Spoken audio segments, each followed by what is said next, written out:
शत्रु की आदि शक्ति को खींचने वाले महाबली बाली का जब हनुमान जी से हुआ सामना।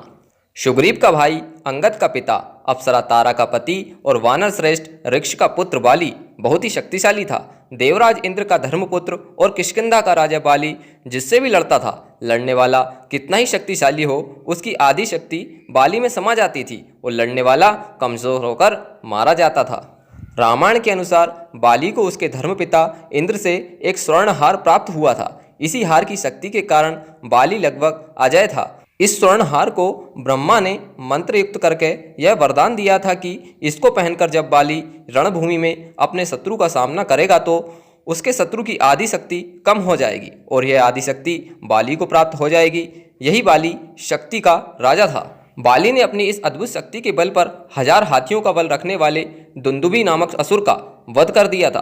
दुंदुभी के बाद बाली ने उसके भाई मायावी का भी एक गुफा में वध कर दिया था।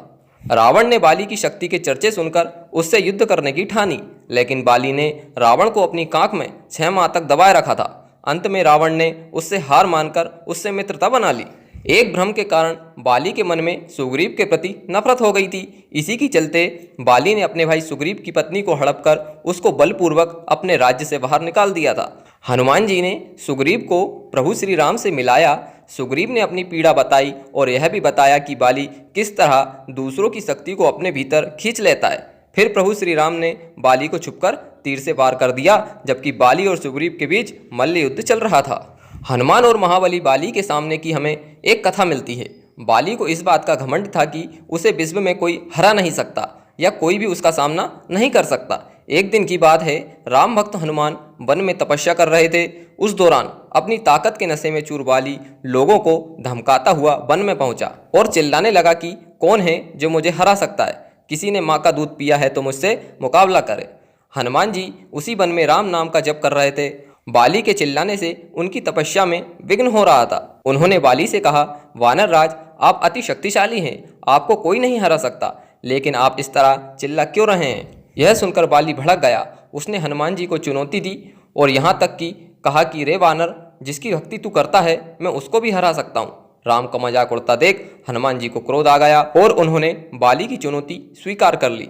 तय हुआ कि अगले दिन सूर्योदय होते ही दोनों के बीच दंगल होगा। अगले दिन हनुमान जी तैयार होकर दंगल के लिए निकले ही थे कि ब्रह्मा जी उनके समक्ष प्रकट हुए। उन्होंने हनुमान जी को समझाने की कोशिश की कि वे बाली की चुनौती को स्वीकार न करें, लेकिन हनुमान जी ने कहा कि उसने मेरे प्रभु श्री राम को चुनौती दी है।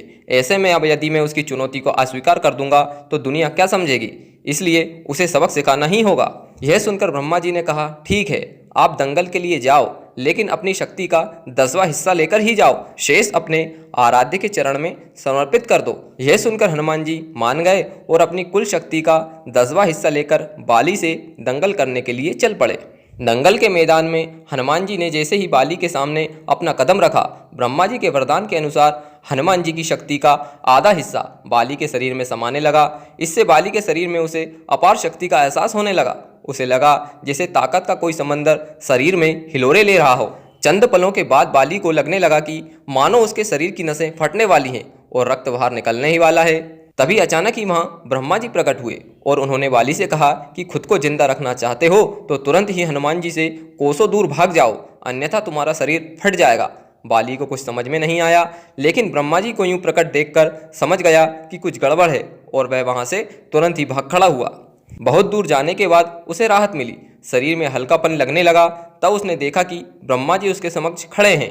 तब ब्रह्मा जी ने कहा कि तुम खुद को दुनिया में सबसे शक्तिशाली समझते हो, लेकिन तुम्हारा शरीर हनुमान की शक्ति का छोटा सा हिस्सा भी नहीं संभाल पा रहा है। तो मैं बताना चाहता हूँ कि हनुमान अपनी शक्ति का 10वां भाग लेकर ही तुमसे लड़ने आए थे।